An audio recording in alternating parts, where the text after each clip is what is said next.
Yo, yo, yo, yo, yo, what's good? What's good? What's good? What's good? How y'all doing right now? We about to go live right quick. Make sure y'all tap in, check in, and let me know where y'all are coming in from. Leave it in the comment section. Let me know where y'all are coming in from. Let me send out these notifications real quick. Let me send this to IG. By the way, if y'all are not following me on IG, I got it pinned to the top. Make sure you follow me on Instagram right now. Now that we live, let me just post this real quick. Let's get ready to go. We about to get it cracking in a few seconds. Let's give it like a minute. Make sure you check in and let me know where y'all are coming in from before we get into this live right here. This one I'm gonna have a lot of fun with. I'm gonna definitely have a lot of fun with this live. It's gonna be hilarious. It's gonna be absolutely hilarious. Let's give it like another 2 minutes. Shout out to Sheldon. I see you said don't say he's in the clutch of LeBron Nice. This is the era. Shout out to Jay. Make sure y'all check in and let me know where y'all are coming in from. Jay, this is the era. They were discrediting the past. Capone, shout out to Capone, was good. Jersey in the house, I see you. Big up from Jamaica. Shout out to Jamaica. Shout out to Charlotte. I see we got Charlotte in the building. Shout out to Trinidad. I see you, Maximus in Trinidad. Savannah, Georgia. Shout out to Savannah, Georgia. Let's give it like another minute. Let's allow everybody to catch up to the live. Shout out to Zeno Omega coming in from DC, from the hometown. Barbara, shout out to you in Los Angeles. Toronto, Dolo, I see you. KM, shout out to you in Philly. Who else we got? We got GA in the building. Alex, I see you. Carolina in the building. Danny Boy, shout out to New York. Was good. Central Florida, I see you. Reggie, Patterson. Let's give it like another minute or so. We're going to get into this. Let me just give the shout outs. Welcome people in the door. What else we got? Dominican Republic. I see you, JJ Game Player. JM, shout out to you in Toronto. Rodney, shout out to Brooklyn. Nathaniel, I see in Montreal. Scampy, shout out to California. Daddy DTV, Bahamas. Who else? B More, shout out to B More, man. Shout out to B More. Larry Taylor, I see you repping where's that? Vegas. Let's give it 30 more seconds. B Skrills, I see you in Cleveland. Tony Harris, Henderson, Virginia. Who else we got? Appreciate you, Eric Draven. I see you. Okay, let's give it like 15 more seconds. We're going to get into it. Shout out to Natron in South Carolina, RS in LA. Where else? Paraguay, I see you. Salute to the the Sentinels football channel. Shout out to you. And who else? We got Dallas. Shout out to Dallas in the house. Okay. Let's get into this live real quick. First of all, we're actually on vacation. Shout out to Toronto. We're actually on vacation, right? So I'm not supposed to be doing a damn thing. I'm just chilling. But I told myself, I said during vacation, during this week while we're off, if I see something that's interesting, I'm gonna do a live. If I have to go live for maybe 30, 40 minutes, I'm gonna do a live and I'm gonna go back and relax, right? So what happened? I'm here chilling, minding my business. Then I open up my phone. And what do I see on my phone, on my Instagram? Again, for those of you who are not following me on Instagram, we got it pinned to the top of the channel. Got my channel, my IG page. Make sure y'all follow me there. So I open up my Instagram. And what do I see? I see a post from NBA ESPN, right? ESPN and NBA on ESPN. And it is highlighting some quotes from Anthony Edwards. And I actually, before I read it to you guys, I want to pin the IG post right here so you guys can see it as well. Not pinning, I'm going to post it. Let me just get this right here and post it in the chat so y'all can see it too. So that's the post right there. And all I saw was they say it was tougher back then than it is now. But I don't think anybody has had skill back then. Michael Jordan was the only one that really has skill. So that's why when they saw Kobe, they were like, oh my God. But now everybody has skill. That's Anthony Edwards. For the new people coming into the live, we're reacting to the comments that Anthony Edwards said. Shout out to Zeno Omega. Appreciate the love. I want to go to the article that I got from Bleacher Report. This is the full article. I don't know if the link is going to fit in the chat. We shall see. So that's the full article from Bleacher Report, and I want to read you his full comments. The article says Anthony Edwards doesn't think the level of basketball in the NBA from before has really started paying attention to the sports to sport was very high. Speaking to the Wall Street Journal, Edwards explained that Michael Jordan was the only player that really has skill from the past. He said, I didn't watch it back in the day, so I can't speak on it. Stop. Stop. Stop. The man just said, I haven't watched it from back in the day, so I can't speak on it, and then proceeds to speak on something he just said that he cannot speak on. Let's continue on with his quotes. He said, I didn't watch it back in the day, so I can't speak on it. They say it was tougher back then than it is now, but I don't think anybody has skill back then. Michael Jordan was the only one that really has skill. You know what I mean? So that's why when they saw Kobe, they were like, oh my God. But now everybody has skill. Folks, this is what Anthony Edwards of the Minnesota Timberwolves just said. This man just said, out of his own mouth, let me read the quote again for you guys, for those of y'all who don't know what he said. He said to the Wall Street Journal, I didn't watch it back in the day, so I can't speak on it. He just said he didn't watch it, and therefore he can't speak on it, which means that he doesn't know what the hell he's talking about. He doesn't know what the hell he's talking about. But nevertheless, he continued to speak on it. And then he said, they say it was tougher back then than it is now. But I don't think anybody has skill back then. Jordan was the only one that really has skill. You know what I mean? So that's why when they say that when they saw Kobe, they were like, oh my God. But now everybody has skill. When I read those comments initially, I'm not even going to front.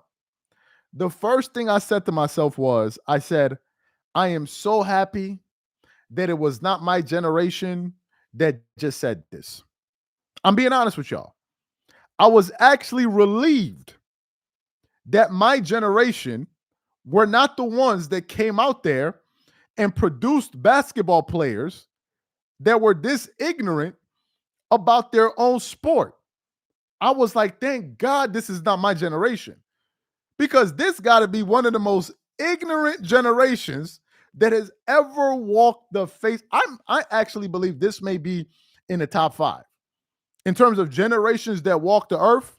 This got to be in the top 5 most ignorant generation I have ever witnessed or that I know about. It got to be.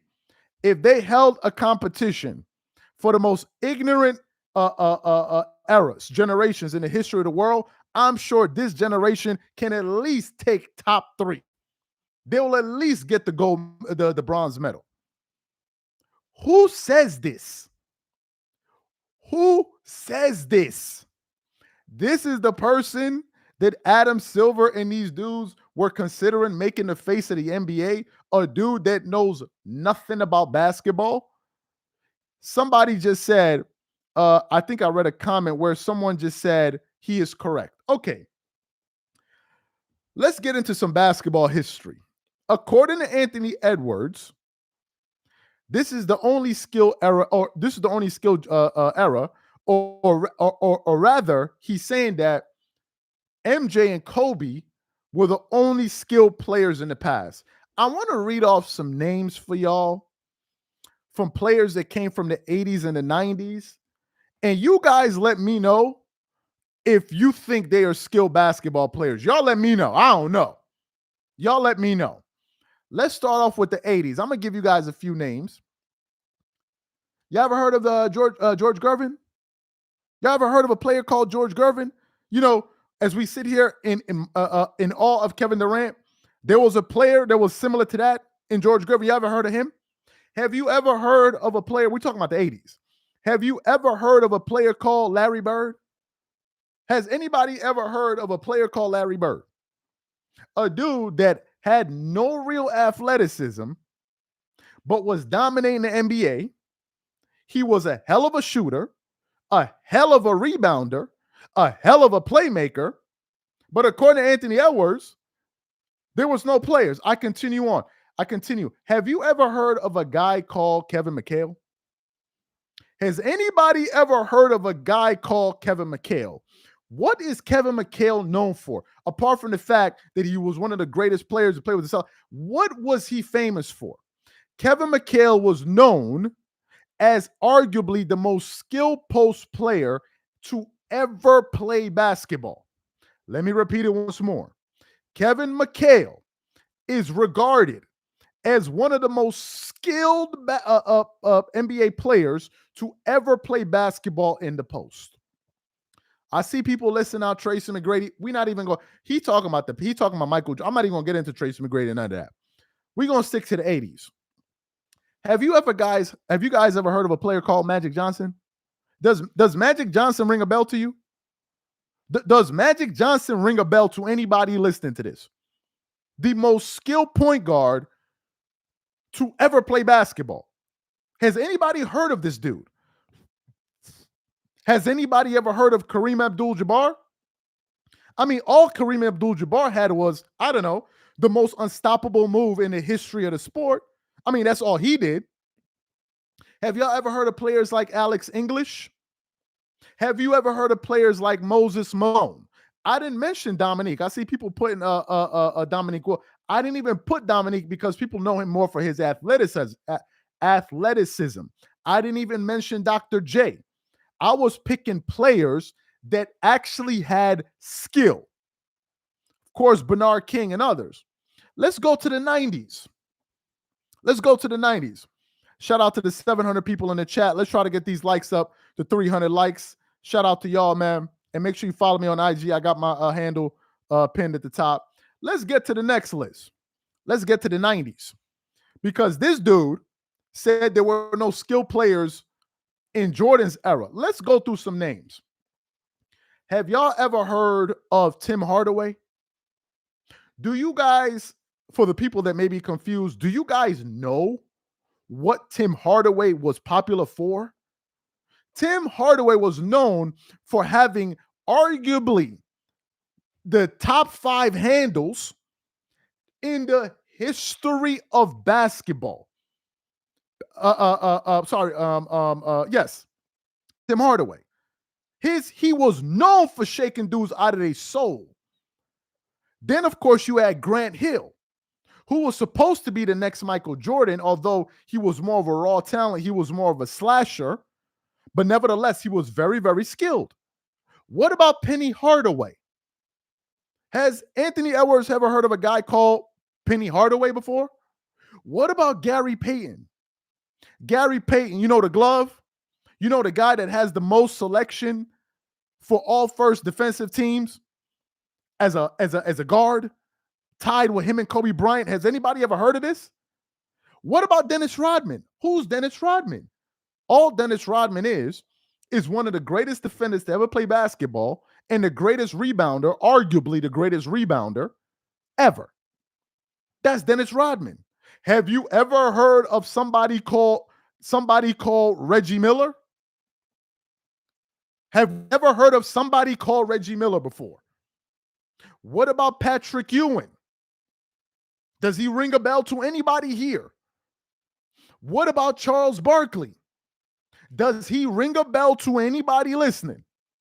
What about Karl Malone?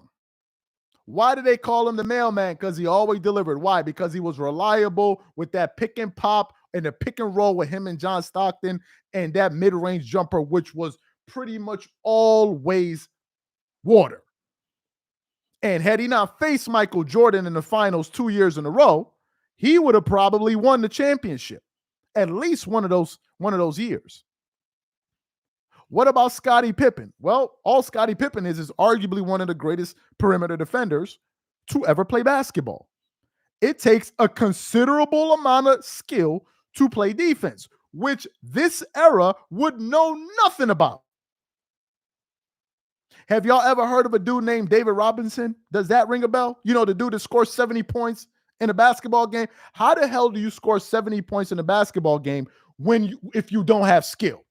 In an era where they could actually hard foul you and you actually had to be able to play in the post with less space. This dude said he never heard of skilled players. Have you ever heard of Hakeem Olajuwon? What about Hakeem Olajuwon, who is arguably the most skilled big man ever, who's also known as one of the best defenders ever? And then, of course, you have Michael Jordan. So I just listed off, I didn't talk about the greatest players of that era. I talked about the most skilled players. I just listed off 1, 2, 3, 4, 5, 6, 7, 8, 9, 10, 11, 12, 13, and I'm sure I missed more. I just listed off, 15 players. And if Anthony Edwards is saying that this era is so skilled, please name these super skilled players. Like as if they got hundreds of more skilled players in this era versus the era in the past. See, Anthony Edwards, I gotta say, man, he part of this generation. He is part of this generation. And I don't know for whatever reason what happened to this generation, but y'all done lost y'all damn minds. I noticed that a few things don't matter to this new generation, which is what? Number one, history doesn't matter. It's like if you bring up history, they look at you and like, oh, you're old for knowing history. It's almost as if they look down on people that know what they're talking about. They look down on people that have more information than them. They're like, what? You talking about somebody from what? 30 years ago? Oh, you an old head. It's like, well, bro, this person has more information than you. So what they do is, since they know they don't know the information, they try to basically shame you and be like, oh, you're old. That's the first one. The second one is, there's no respect. There's no respect in this era. This is the most disrespectful era ever. You know, back in the day where you had to respect people, that's not what this era is about. This era is all about the disrespect and embarrassing. Anthony Edwards said KD is his favorite basketball player of all time. At every turn that Anthony Edwards has gotten, he has tried to embarrass Kevin Durant. Absolutely embarrass him. And I'm sitting here looking like, but I can understand you want to go with this dude, but ain't he supposed to be your favorite player? Why are you always trying to make a fool out of him? Right? For the new people coming in, I want to read the quotes again real quick. This is from Instagram. Let me pin this right here in the comments section so y'all can check it out. Anthony Edwards basically said, they say it was tougher back then than it is now, but I don't think anybody has skill back then. Jordan was the only one that really had skill. So that's why when they saw Kobe Bryant, they were like, oh my God. But now everybody has skill. That's Anthony Edwards for you. Let's look at it today. Does everybody have skill today? It depends on what skill you're talking about. It depends on what skill you're talking about. What skill are we talking about? Are we talking about the ability to shoot the three-point shot? It's a skill. Does this generation have it over the previous generations? Absolutely. Absolutely it does. Does this generation, have they perfected crossovers and dribbling moves and dribbling drills? Have they perfected that? Absolutely. Because there's been an emphasis on that. But in the midst of all of that, they've also lost a lot of things. One of the things that they've lost that people don't talk about is endurance and the ability to even remain healthy. Players back then were more durable. They were more durable than players today. And in order for you to be more durable, or rather, if you are a more durable player, one can argue you are more valuable. Why? Because you're available more of the time. Now, if an NBA player plays 80 games, it's an actual story. It's a big deal if a player today plays 80 games. It's like, oh my God, stop the pressers. So-and-so just played 80 games. It's like breaking news. Whereas before, players could actually handle the rigors of an NBA season. So number one, players back then were tougher. Number one. And I'm also going to lump in mentally tougher as well. Because back then, you could actually coach players. You could coach them. Now, if you're too hard on a player, he'll just quit. Or he'll try to get you traded. Why? Because players today are more sensitive. So players back then were more durable. They were mentally tougher. Number three, they were better post players. They were more skilled at playing in the post. Why? Because of how NBA offenses were ran. Usually, you ran your offense from the inside out. That's how offenses were ran. So in order for you to run your offense from the inside out, you need some pretty skilled players playing. You do. Now, I want to just dispel this notion about players today being better shooters. That's not true. Players today are better three-point shooters, but players in the past were better mid-range shooters. They were better mid-range shooters, a skill that is disappearing in this NBA. And by the way, have you noticed that the players that had the basketball games of players like Jordan and Kobe and all of those guys, those mid-range assassins, do you guys realize they're the hardest players to guard in the NBA today? What does that say? Why were players that played in the 90s, there were skilled players at the mid-range and all that, why are they the hardest guys to guard in the NBA today? Because they don't guard the mid-range anymore. All they do is guard the three, barely. They don't even do that. Number four, players today are not as smart in terms of basketball IQ as players from the past. I can make a legitimate argument that players in the past were smarter than players today.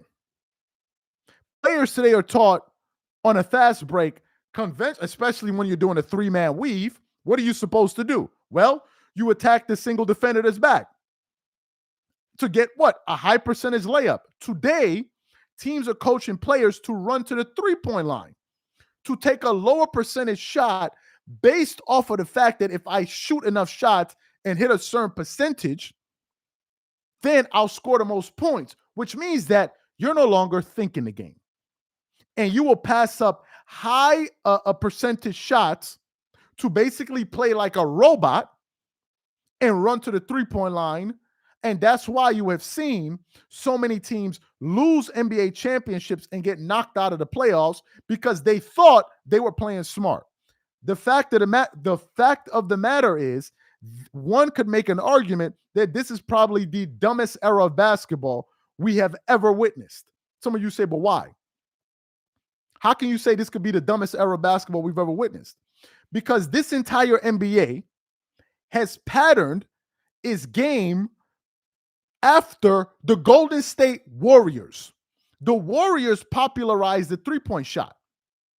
So what did NBA teams do? Because it's a copycat league, they said, okay, these guys are winning championships now. This is the new model we got to copy, because before it was having 2 7-footers. Before that, it was having one good player, one great post player and a wing player. So what they said was, oh, you know what we're going to do? We're going to get a whole bunch of three-point shooters. A whole bunch of three-point shooters. And we're going to pack our team full of three-point shooters. pack our team full of three-point shooters, and we're going to go do what the Golden State Warriors have done. The only problem is none of those teams had players that were Klay Thompson and Steph Curry.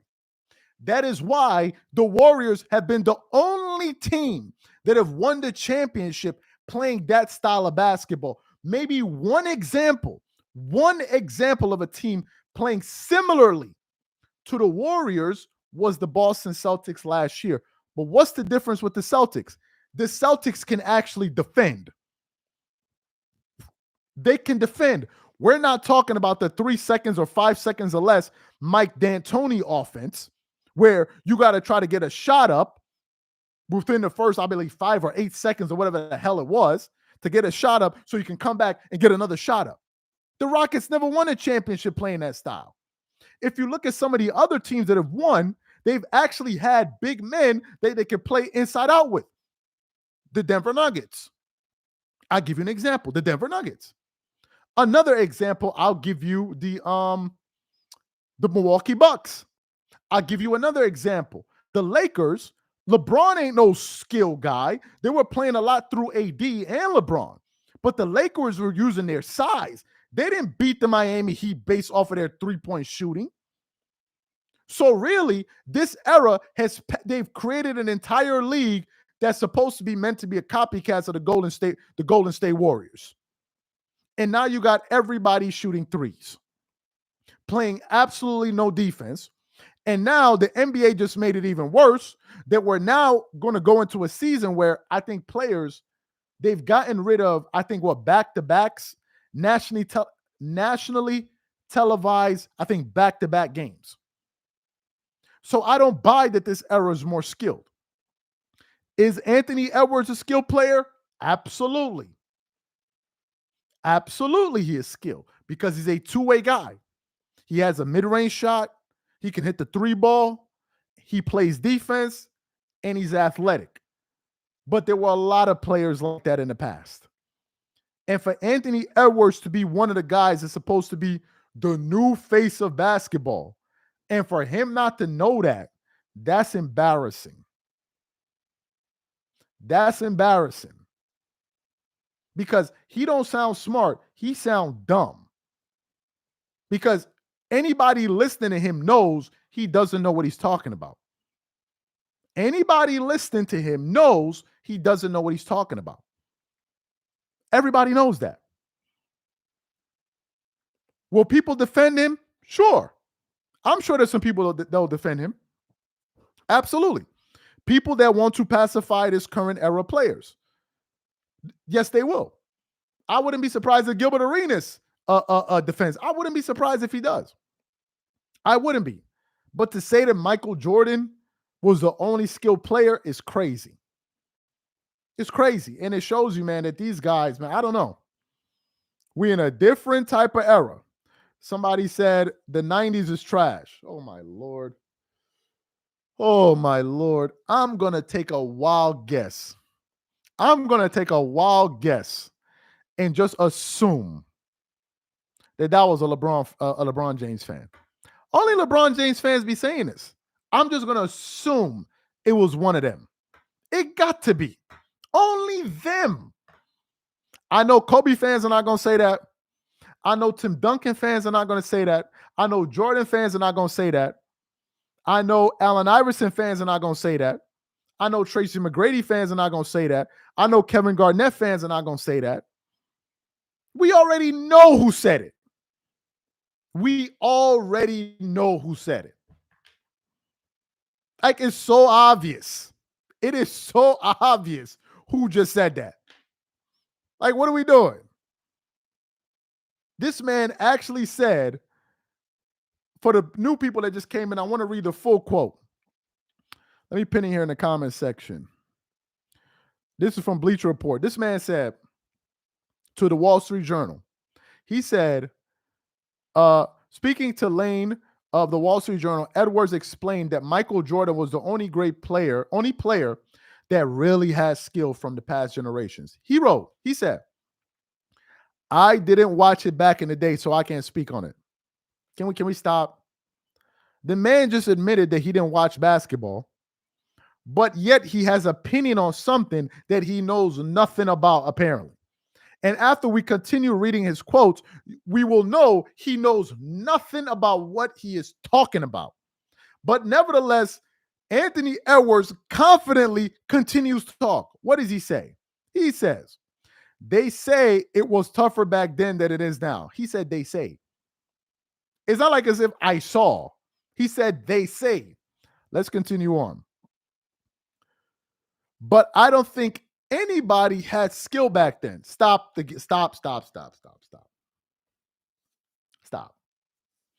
Do you realize that in order for a player to be able to score in a game where defense is at a premium, there are two ways a player can score.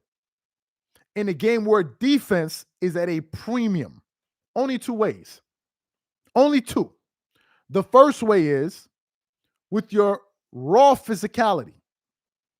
If you can be more physical and just overwhelm your opponents with your physical force, you can find a way to score. I'll give you an example of what I mean. LeBron James.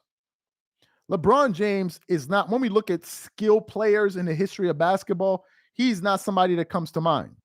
Nor is Dwayne Wade, for example.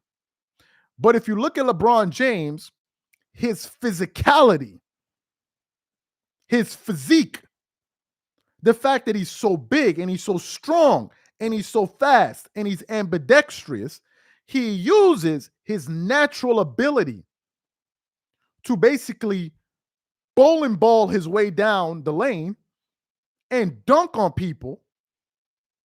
And he has a great touch around the rim. You can score over physical defense when you're a very physical player. Shaq is another example of that. So players that play with a lot of physicality can score.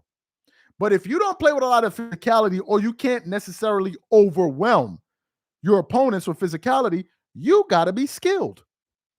Now, what does it mean being skilled? What exactly does it mean to be skilled? To score when they play defense. I'll give you guys an example of Kobe Bryant. Was Kobe Bryant the most physically imposing basketball player in this era? No. As a matter of fact, Tracy McGrady was taller than Kobe. Vince Carter was more athletic than Kobe. So it wasn't like Kobe Bryant was this physical specimen above other players. Was he a hell of an athlete? Yes, he was. Was he the best athlete in basketball? No, he wasn't. One could argue at that time it was Allen Iverson in a different sense because of his speed and all of that. Vince Carter, Shaq, and maybe somebody else I'm not thinking of right now. Right? These are just physical freak of natures. Right? Vince Carter was a freak of nature. But what did Kobe have? If you go watch Kobe play a game and how he scored, especially with number 24, how was Kobe effective? Go watch his games. Kobe was able to score and beat dudes based off of his fundamentals. What are his fundamentals? His ability to do the basic things at a very high level. What does that mean? Dribble with his right hand. Dribble with his left hand. His ability to go right. Kobe's ability to go left. His ability to pull up going right. His ability to pull up going left. His ability to use his pivot foot, or rather his footwork. His ability to score to score or rather move without the ball in his hand. How to set screens, come off of pin downs, catch the ball, pump fake, go to the left, go to the right, get your defender off the floor, spin, reverse pivot, shoot. That is skill over great defense. And finally, then you have his post game, which he was unrivaled. The best post players in basketball were Tim Duncan, when Kobe played, Tim Duncan, Kevin Garnett, and Kobe Bryant. Kobe was so skilled as a post player that they actually ran the triangle offense through him out of the post. Out of the post. And then finally, his athleticism. that skill.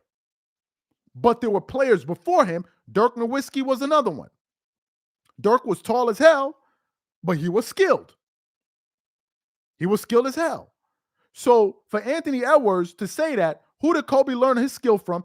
Jordan. But there were other players in Jordan's era that was getting buckets, like Clyde Drexler.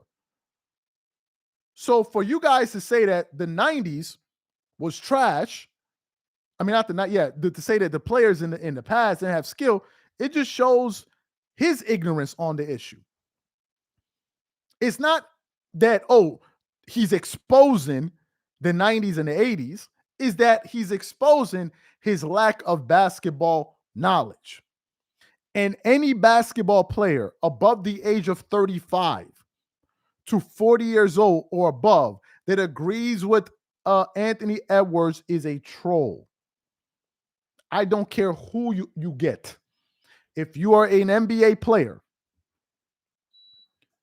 and you are above the age of 35 to 45 years old and you agree with Anthony Edwards, you are a troll, my boy. You're a troll. And the only people that will say that is because they want the younger generation to agree with them, so they'll lie to them. Because they know if they can't lie, if they don't lie to the younger generation, they're not going to listen to them. No basketball player worth his salt would say something like that. Have you noticed, if you listen to other players, NBA players, they always speak highly of the 90s? Give you some examples. Tracy McGrady. Tracy McGrady always speaks high on the 90s. And one can make an argument, Tracy McGrady, if Tracy McGrady played basketball today, if I had to rank him in terms of skill, in terms of the players that we have in the NBA today, where would I rank Tracy McGrady? Tracy McGrady would be either top 3, at the very lowest top 5. At the very lowest. When it comes to skill, there's nobody in the independent media space talking basketball that could even amount to the level. The only person I would think of that talks sports right now that's retired, that has that level of skill, is probably Kevin Garnett. That I can think of off the top of my head.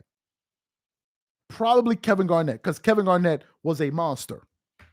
On the offensive side, his post moves, his fundament, it was insane, Kevin Garnett. Probably KG and Tracy McGrady. That's about it. I've never heard Tracy McGrady say one disparaging thing about players in the past, ever. And probably that's the reason why he's not so big in sports media. Did I say that out loud? Did I say that out loud? Did I say that out loud? Did I just say that the reason why Tracy McGrady is not some big as some other people that we know is because he ain't up there twerking it up and knocking over drinks and slapping people with honey? He gonna keep it a buck. He not gonna lie to people. Maybe that's the reason. Paul Pierce was skilled, but he wasn't on Tracy McGrady's level. Like, no way. Paul Pierce was good. Tracy McGrady and Tracy and Kobe Bryant were like basically the same thing. They were slightly different, but they were like basically the same thing. And Kobe was more skilled than Paul Pierce. He was more skilled than Paul Pierce. Like, let's just keep it about. He was more skilled than Paul Pierce. Now, people are talking about Jason Kidd. Jason Kidd, one could make an argument. You could make a serious argument that Jason Kidd could be a top 5 point guard of all time. If you're looking at a point guard for the responsibilities of a point guard, you could make an argument in terms of the definition of a point guard. You can make an argument that Jason Kidd is one of the 5 greatest point guards in NBA history. You could make an argument for that. You could. I remember when Jason Kidd was leading the New Jersey Nets with players like Kenyon Martin and Richard Jefferson, oh my God, I forgot the other guy's name. Some other players leading them to the finals. A point guard that wasn't even a shooter like that. But what was Jason Kidd?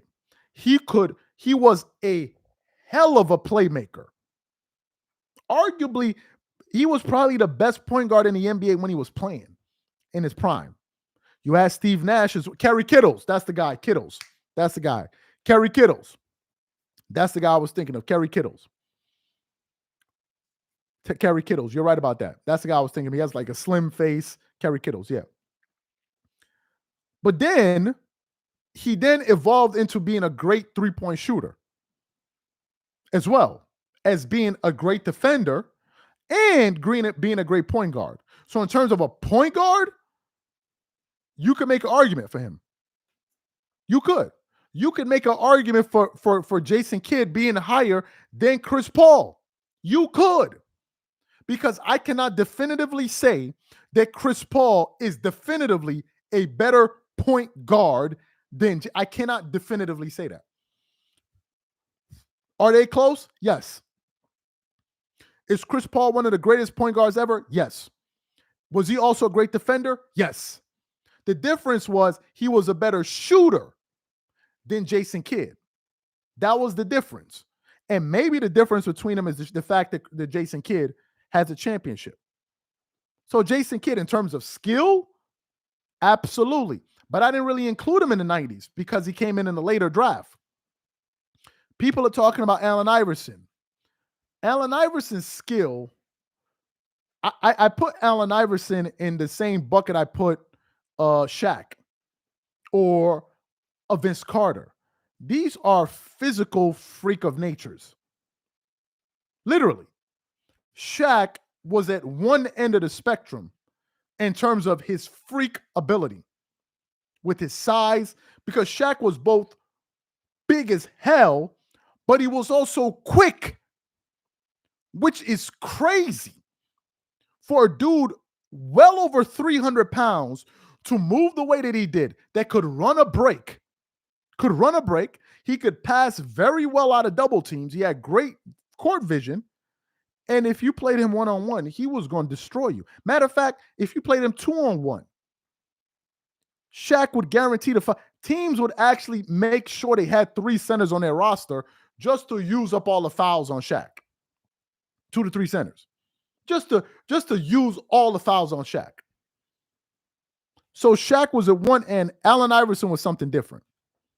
What made Allen Iverson a freak athlete was, number one, how fast he was, and number two, how quick he was. Those are the first things. AI was like a blur on the court. When I say AI was quick, like he was cat quick. You go look back at videos of Allen Iverson blowing past Kobe Bryant. Do you know how fast you got to be to blow by Kobe in his early mid-20s? Do you know how fast you got to be to do that? Do you know how fast you got to be for you to be able to blow? Somebody said full of geezers who don't know ball. Wouldn't it be geezers that know ball because they older? Come on, don't do this, man. See, this got to be a LeBron fan. Anyway, number two, he was a supernova when it came to his crossover. Number three, he could score. Was he the most efficient player ever? Not really. But that era wasn't really about efficiency. Do you know why? Because they actually played defense. Let me repeat. The reason that era wasn't so efficient was because they actually played defense. Go look at the spacing on the floor when they played. You think it's wide open like today, where you can have Devin Booker basically playing one-on-one because everybody else is standing at the three-point line and all the defenders have to stay home because they respect the three-point shot, when you have a starting five and at least 4 out of the 5 guys can be a threat from the three-point line? You think that's what it was back then? Back then, teams that were great three-point shooting teams probably had 2 reliable three-point shooters. 2. That was it. If you had 2 three-point shooters in your starting 5, you were considered a very dangerous shooting team. a very dangerous shooting team. Somebody said drop the link. I ain't got no link for you. I ain't got no link for you. This ain't StreamYard. This is what do you call it? This is I'm on YouTube. I'm not on StreamYard, so I ain't got no link for you. No link. I ain't got no link for you. I'm not gonna be up here arguing with nobody about nothing. If we were supposed to be arguing about Anthony Edwards talking about players in the past not being skilled, I don't want to have that argument. Matter of fact, you win. You win. I don't know nothing. I lost. You win. You got it. What did Jay-Z say?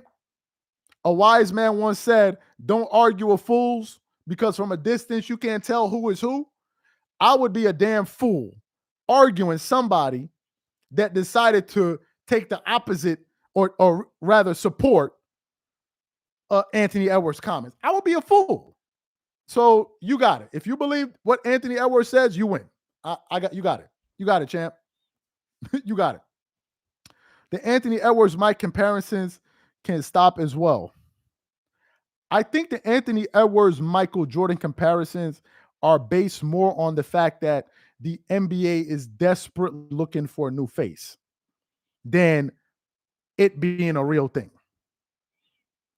Because when MJ came into the NBA, by year 3, it was already becoming evident that this dude was about to take over the world. That wasn't the case of Anthony Edwards. As a matter of fact, Anthony Edwards is really like the third guy on the totem pole if we're talking about people that was supposed to be the face of the NBA. Who was the first one? Zion Williamson. Zion was being pushed to be the face of the NBA. There was even a rumor out there that the reason the NBA created the play-in tournament, I think in was it 2020 or 2021, one of those years, the reason that they created a play-in tournament was because they wanted to ensure, no, I think it was, when did the play-in tournament start? When did let me see. When did the play-in tournament start? What year? When did the play-in tournament start? I think it was 20. No, not when does it start. When did the play-in tournament start in the NBA? I think it was 20. Oh my God. What year did it? Can somebody tell me what year? I can't find it. They keep telling me when it starts right now. What year was that? 2020, 21, right? 2020, 21. 2020, 21. Yes. Yes, 2020, 21. There was a rumor that the reason the NBA created the play-in tournament was because they wanted to ensure Zion Williamson had a chance to make it into the playoffs. That was the reason. It wasn't for LeBron and all those other guys because LeBron and the Lakers and those guys were top seeds. They were trying to find a way to ensure that Zion would make it into the playoffs. That's what, from what I read and heard, that's the reason they started it, because of Zion. So Zion was supposed to be the face. Then Zion Williamson had injury issues, and then he had the back and forth with his, I don't know, that lady that he had an issue with. That really hurt him. And the NBA said, I don't know if we can promote him. Who became the next person? John Morant. John Morant was supposed to be the next face of the NBA. It was supposed to be John Morant. Had John Morant not had those issues that he had with the gun and all that other stuff, as we sit here today, somebody says Zion Mills. Zion Mills. As we sit here today, now the reason I'm laughing because I was just watching some Jay Mills versus Murder Mook the other day, so it made me, when you said Mills, it made me think about that. But anyway, had John not had that issue, John Morant might have been the face of the NBA right now. John Morant might have been the face of the NBA right now. Right now. But then Ja messed it up. And then they started looking at Anthony Edwards. Why? Because he was the only young American player that was left that they were like, okay, well, Maybe we can try to market him. And then all of a sudden, you started hearing people talk about, oh, he remind me of Michael Jordan. He remind me of Michael Jordan. I'm sitting there looking, I'm like, at first, I'm like, the only reason you could say that he reminds you of Michael Jordan is because they both dark skinned. Because I cannot see any other reason why you would be saying that. Like, I don't watch Anthony Edwards and be like, man, he really nobody thinks that. Nobody thinks that. When we watch Anthony Edwards, we think of Anthony Edwards. Nobody watches him because we're like, man, he really reminds you of Mike. No, we don't. No, we don't. But then something else happened. Victor Wembanyama. Victor Wembanyama came in and was now supposed to be the face of the NBA. So the NBA said, look, Victor Wembanyama is going to be the face of basketball from a global level. And Anthony Edwards is going to be the face of basketball from a national level, meaning he's going to be an American player that is the face of basketball because it does well, for whatever reason, for the player to be American. But what I think the NBA didn't account for was that American basketball fans, as well as people overseas, but especially American basketball fans, they were also open to liking foreign players. And all of a sudden, you had a lot of American NBA fans that were fans of players like Giannis Antetokounmpo. There's a bunch of American NBA fans that like Giannis. There's a bunch of NBA fans that like Nikola Jokic.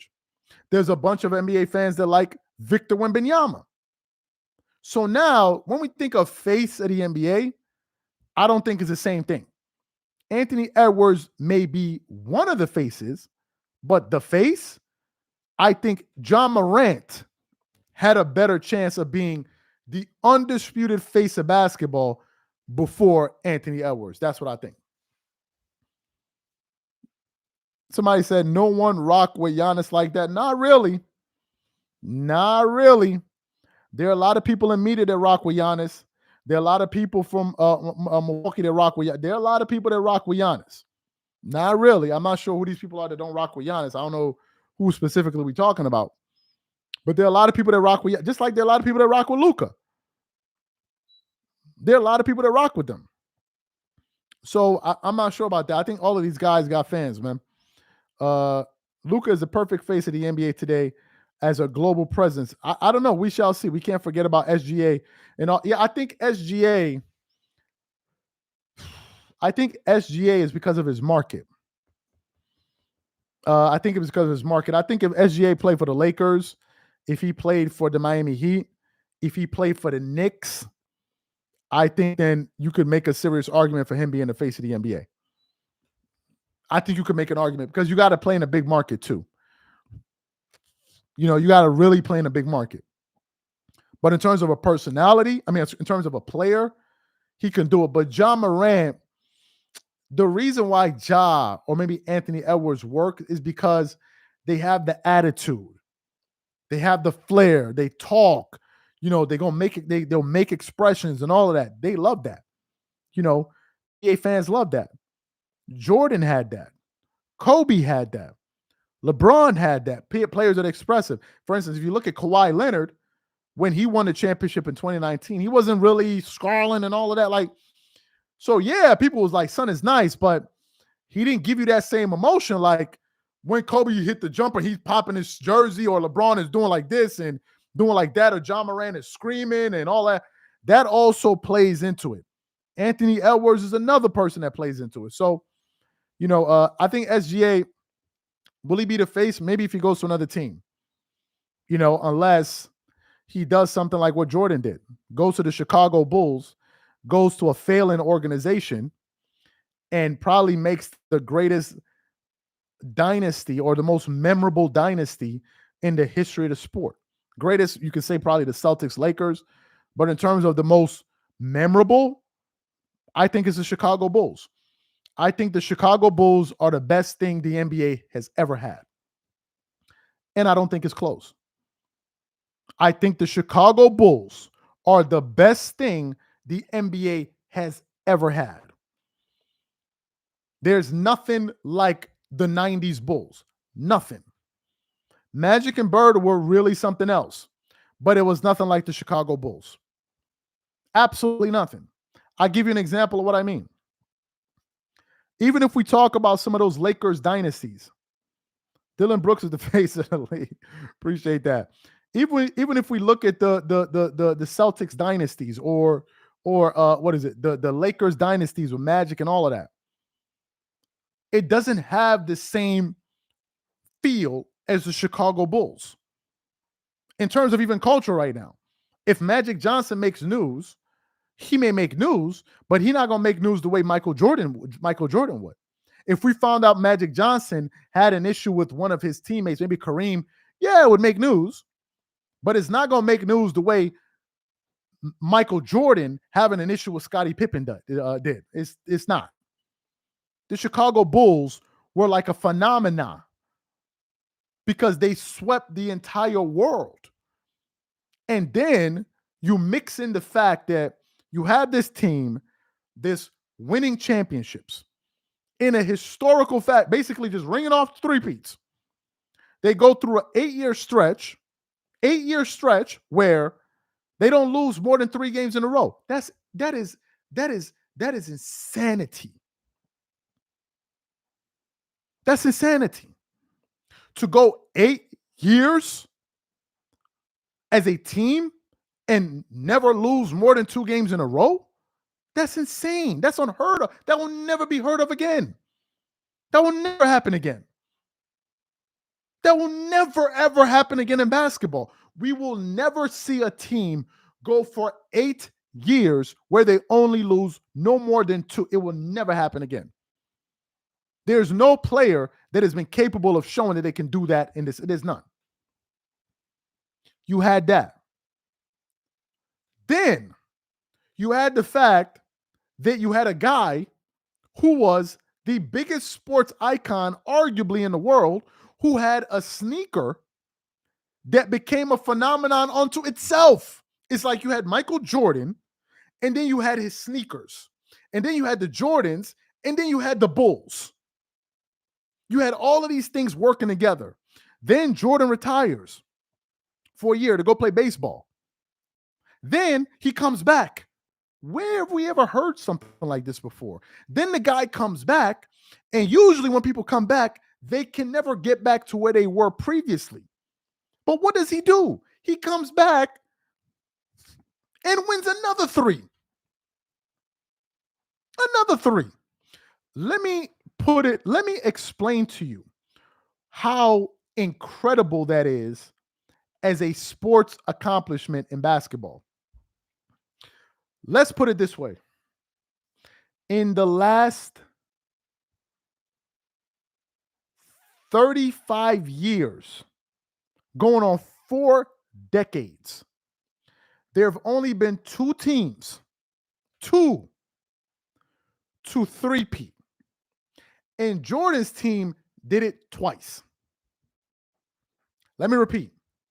In the last 34 years or thereabout, there have only been 2 teams that have been able to three-peat. And of the 2, Jordan's team did it 2 times in the same decade. Let's go through some of the other dynasties in the NBA. You had the Spurs dynasty. They never three-peated. I don't even think the Tim Duncan Spurs won a back-to-back championship, if I'm not mistaken. I don't think they won because David Robinson was there. So I'm not sure about that. Then you have who else? The Golden State Warriors. They were never able to three-peat. Never. And if you think of the talent that they had, Kevin Durant, I said the Lakers, Kevin Durant, Stephen Curry, Klay Thompson, Draymond Green, all of these guys, they were never able to three-peat. But Jordan's team did it twice. Somebody said Charlene won't answer the question. I'm not reading the chats. I'm reading some of the chats. I'm not reading what some of y'all said. Somebody said he won't answer the question. What's the question? Let me. Okay, hold up. What's the question? What's the question? Write the question again. Let's see. Because we know what you're here for. Write the question. You know what this is. What's the question? He, you already know what I got this for you, man. What's the question? He said, I'm not even reading the comments. Please, anybody reading? I'm only reading some comments. I can't read all of the comments while we go live, man. Oh, I grabbed the honey. This is what they love. This is what they love. Yo, they will. If one of these dudes saw you, they will snuff you for a bucket of honey. These dudes, they will snuff the hell out of you. They would snuff you. Oh yeah, this means a lot to them. Yep. You better believe it. This is what they want, baby. You got to give them what they want. This is what they want right here, the honey. Start twerking it up all over the comment section. That's what they do. That's what they do. Let me tell y'all what happened. I'm not gonna say the channel name. Matter of fact, I'm gonna give y'all two quick stories. I don't be going live this long, but I'm gonna give y'all two quick stories. There's a dude that did a 7-hour live. Seven. Okay? 7-hour live. Talking about this, talking about that, going off on me. Then somebody went to the comments, was like, yo, son, something might be wrong with you. They're like, you talking about this dude is obsessed with LeBron. I've never seen him do a 7-hour live on LeBron James, but I just saw you do it. You talking about he using LeBron for clout, and then you just do the same thing. The dude writes back to him and goes, "Oh, Dreamers Pro doesn't mean nothing. He doesn't matter. He's irrelevant. He doesn't mean anything." Then the very next day, goes out and does another 2-hour live. Why would you do a 2-hour live on somebody that you feel is irrelevant? That's number one. Number two, we just produced a Jordan video about what he did for the black community, and some people thought that I sat down and thought about, oh, let me think of another way Jordan was better than LeBron James. So let's talk about what Jordan did for the black community now. That's not what happened. Let me give you guys the backstory. What happened was, some of these dudes was running around. Yeah, 7 hours. Somebody said, damn, 7 hours. Yeah, you better believe it. He didn't even get up to pee. He didn't even get up to piss. He sat there with a bucket of honey next to him, beating his meat, talking for 7 hours. For 7 freaking hours. 7 hours. So you know he ain't got no girl. You know he ain't got no girl. What woman gonna sit there and watch you do a 7-hour live talking about some other dude? She gonna be like, yo, get up. Like, what's wrong with you? Like, yo, son, get up. What's wrong with you? Like, yo, get up. Go outside. Like, dinner's ready, man. We're dinner's ready. Come and have dinner. Get off the computer. Put the honey down and come to dinner. So you know he ain't got no girl. You know he ain't got no girl. He got pictures of LeBron James on his wall with a bucket of honey next to him, and he be in the corner beating his meat, talking about I'm irrelevant. Somebody said that's a whole day. Yes, it is a whole day of work, which makes you wonder, what do these jiggers be doing in real life? Do you know what this Thundercat said about me? Think about this. Yo, I want y'all to think about this. This dude said, he said, you could tell that Charles and these people on YouTube, they're not even in real life. They're not even real. They think YouTube is something. These people don't matter in real life. They don't matter. Meanwhile, his ass spent 7 hours doing a live. So what do you do in real life if YouTube don't matter? That you got 7 hours. Son, 7 hours? 7? 1, 2, 3, 4, 5, 6, 7. Y'all think I'm playing? I just don't want to say his channel. Because if I say his channel, he's going to be twerking it up all over the screen. I'm telling you, the internet connection will slow down. He'd be rubbing honey on the modem. All type of crazy shit. It's crazy. So then we got another dude. Somebody said 7 hours a live. I wish I could share the live for you, but I'm not going to share nothing. But trust and believe. Then he did another one yesterday for 2 hours. For 2 good hours. Let me tell y'all what happened. I'm not going to say his name, but I'm a roll because we family. So he probably in here, or one of his people is in here. So let me tell you what happened. So this dude is a LeBron James fanatic, right? He will snuff you.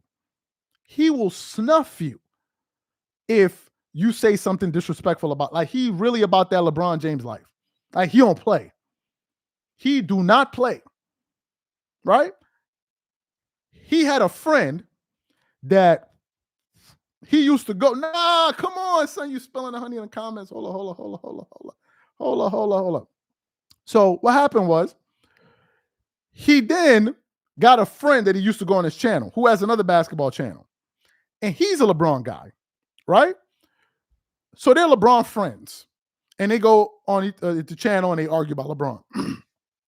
So what happened? The honey slapper, Mr. 7 Hours, he found out that the dude's platform that he used to go on, who was his friend and a LeBron guy, he put up not even a video, he put up a post, not a video, a post on his wall, on his community section of his channel.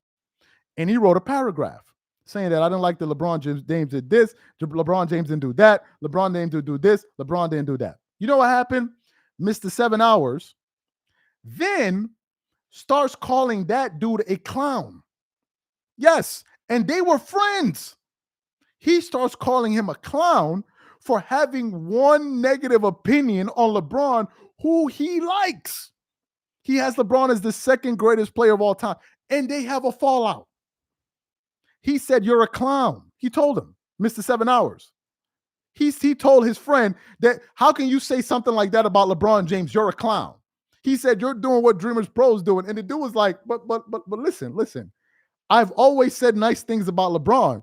This is the one time I said something negative. He's like, no, that's unacceptable. That's unacceptable. He's like, do you know how many hours a day I beat my meat with honey watching LeBron James highlights? Do you know how dedicated I am as a LeBron James meat beater? And then you gonna go up here and then say all of this stuff? No, you're out of the LeBron James. And then he just started trashing the dude. Then you got another dude. Oh yeah, they threw him out.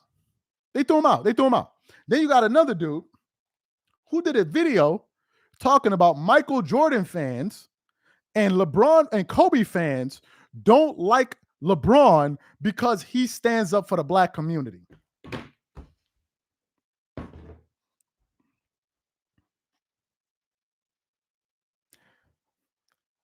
He said Kobe and Jordan fans don't like LeBron because LeBron supports the black community.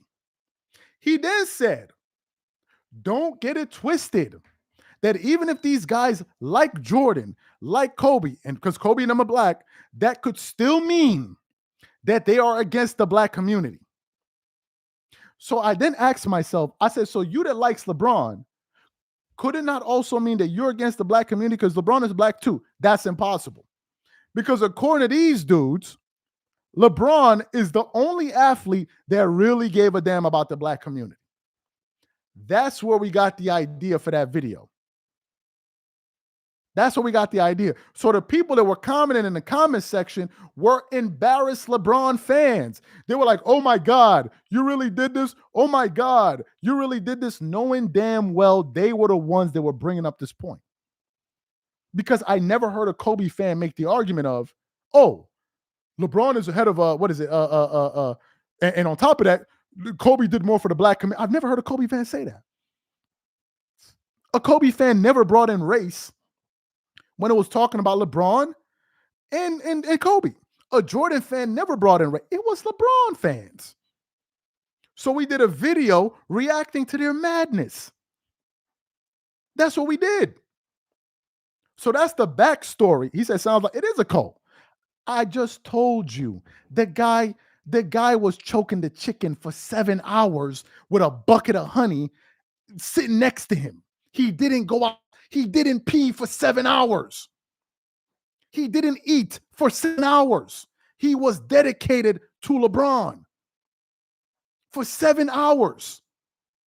You know what kind of life you live in? And then at the end, he goes, oh, Dreamers Pro and all of these guys, they're dweebs. In reality, they're nobodies. They don't do anything. They don't go outside. But meanwhile, you did a 7-hour live. Come on, son. Don't be posting this dirty ass.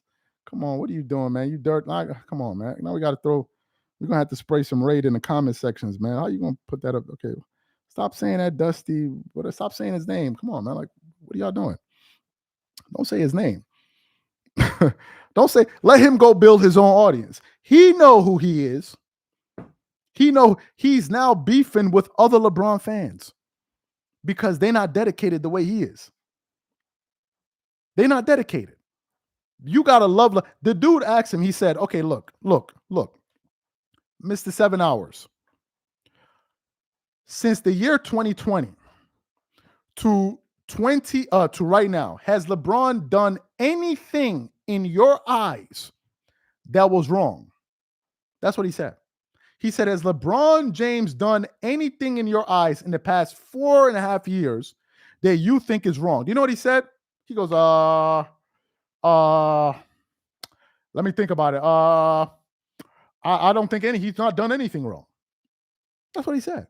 These people are insane. Every other sports fan has been pissed off with their favorite player at one point. We've done mad videos on Kawhi Leonard when he was pissing me off. Mad videos on Kawhi Leonard. Mad videos. Kawhi did this wrong. Kawhi did that wrong. We've done mad videos. But in his mind, LeBron has not done anything wrong for the last 4 to 5 years. He's been a model of consistency. So to me, man, I just said we need to talk about Anthony Edwards. What is it? LeBron gonna keep channels. LeBron gonna keep a channel for that's cap. Cappity cap. I'm gonna call cap on that as well. So they got this myth that goes on out there that says if you want to get views in YouTube, just talk about LeBron James and you're gonna get views. That's the myth. Now, does LeBron James help you get views? Absolutely. Absolutely. Why does LeBron James help you get views? Because he's the face of the NBA and he's relevant. So if you talk about sports news, there's basketball, and the most known figure, if you talk about him, obviously you're going to get views. That's from a conceptual level, yes. But there are a lot of creators that talk about LeBron. Some of them are huge LeBron fans, and they don't get no views. So what does it mean? It means that, yes, LeBron, you can get views if you talk about LeBron, but you actually got to be good. Number one. Number two, you could talk about other things. If you go on our channel this month, we've talked about, hold on, let me go on the channel. This month, we done talked about, let me see. What are some of the videos we done talked about this month? I can't even, let me see it. We done talked about a lot of things this month. We done did, okay. So this month, let me just think. What do we got? Okay. We done talked about the Olympics. We talk about Chris Carter and Skip Bayless. That got views. Chris Carter and Stephen A. Smith. That got views. Skip Bayless. That got views. Ari Spears and LeBron. That got views. Scottie Pippen and Michael Jordan. That got views. The Scottie Pippen video. That got views. Rick Bucher and Keyshawn Johnson with the USA team. That got views. Then what else? What else we did? We did Rob Parker and Gilbert Arenas. That got views. The LeBron video got views. The Jordan versus LeBron video got views. What else? The Stephen Curry MVP LeBron video got views. The Stephon Marbury video got views. The Jason Tatum video got views. The Skip Bayless video got views. Like, what are we talking about here? If you talk about the Chris Mad Dog Russo video got mad views. The Darvin Ham video got views. So if you can talk about something, and then not to mention a lot, if you could talk about interesting topics, you're going to get views. But LeBron fans try to make it seem like, oh my God, you know why? I think some of these dudes believe that they should be entitled to some of LeBron's money. I really believe that. I think that they feel that the only people that should be able to make money talking about LeBron James are LeBron fans. And if you're not saying anything positive about LeBron James, you don't deserve to make no money. And if you're making money, they're going to say, oh, LeBron James paying your bills. But I got to ask a question. If these people need LeBron James to pay their bills and all of this stuff, why is it that LeBron James and his camp are so fixated and obsessed with Michael Jordan? Why? Do you realize that almost every media move LeBron James and his cronies and media do have something to do with Michael Jordan? Do you guys realize that? Almost everything that LeBron James does in basketball is related to him trying to get a leg up or one up on Michael Jordan. That's your whole thing. When Kendrick Perkins says, "Oh, I think LeBron might be the GOAT after the Olympics," if they're referring to Jordan.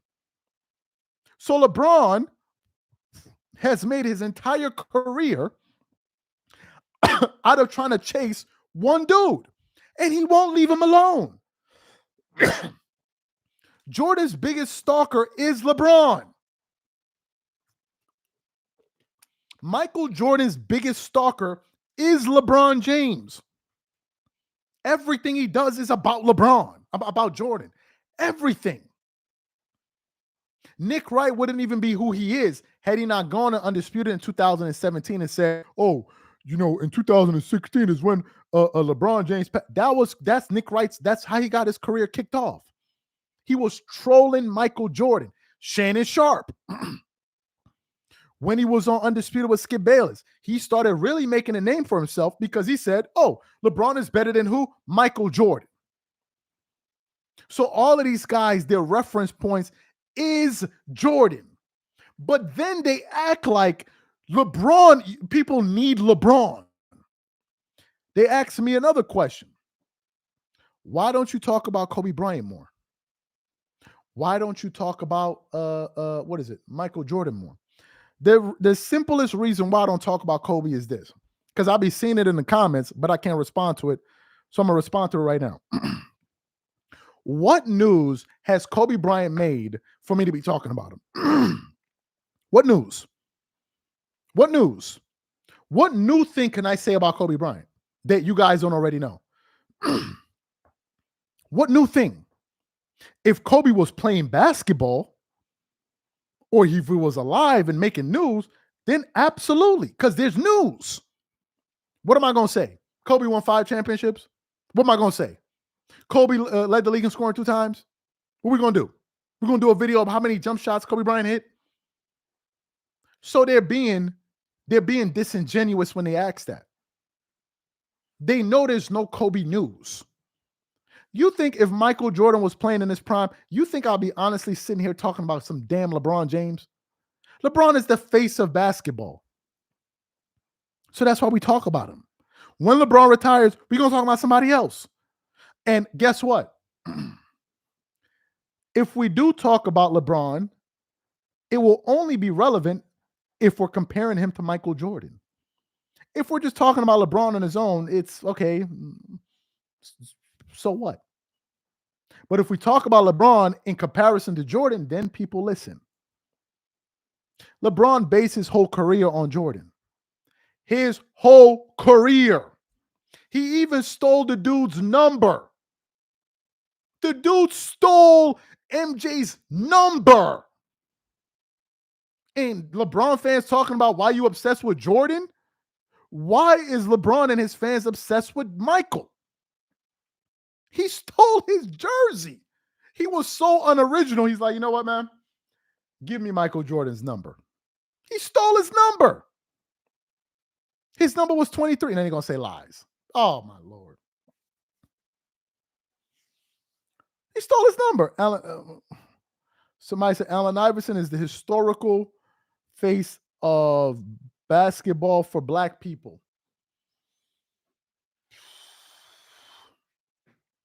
Let me think about that. I think that AI, I get what you're saying. I get what you're saying about the Allen Iverson. I get what you're saying about the Allen Iverson.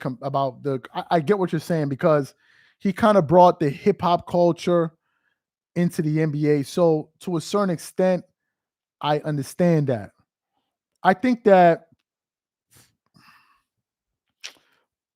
you make a good point. Except that I think that Blacks are a very diverse group. So I wouldn't just boil all of them down to necessarily being hip hop heads. I'll give you an example. If you look at Jordan's era and maybe eras before that, I'm sure that there were a lot of blacks that were into basketball because of Jordan, but maybe not because of hip hop. You know, Jordan maybe just made people inspired to want to play the sport or be like him. I can definitely understand. I think Allen Iverson is, in terms of influential, he's one of the most influential players. For sure, he's in the top 5 of most influential NBA players ever. He is. Allen Iverson is, there's no question about it. There's no question about it. Some people say Stephen Curry. I would actually say it's Allen Iverson. I think Allen Iverson had a bigger impact on NBA players, and I think Stephen Curry had a bigger impact on basketball, if that makes any sense. Curry impacted the way people play basketball. Allen Iverson impacted the way NBA players express themselves. Before AI, wasn't nobody wearing no damn cornrows or a 2X white tee or coming to the game dressed like Jay-Z or a rapper. Nobody was doing that. Nobody. So AI brought the edge. He brought the streets, the culture, the rap culture into with the tattoos. Now, tattoos is no big deal. It's no big deal. And to show you the impact of Allen Iverson, you can look at how the NBA and David Stern felt about Allen Iverson when he came into the NBA in terms of his appearance, versus if you look at where we are right now in the NBA with what's his name? Ja Morant. It's like Allen Iverson 2.0. Ja Morant is like Allen Iverson, but he can dunk. But if you look at their appearance, it's the same. It's the same. They both have an edge to them tattoo. It's the same. But some can make an argument that Allen Iverson was a little bit more authentic with his background, whereas some people kind of question Ja Morant's gangster. Like, is he really real? If you look at his upbringing and all that, has he ever caught any cases? Has he ever had any issues? Versus AI has been through one or two things in his career. But I definitely understand your point. But anyway, guys, had a lot of fun. Hope you guys subscribe to the channel. I hope you guys also follow me on IG. I'm gonna be on there as well. Make sure y'all follow me. I had a lot of fun with you guys. Hopefully, I gave you guys some good stories. And I might pop up anytime later this week, depending on what's happening. Other than that, I'm going back on vacation. Y'all have a good one. Peace.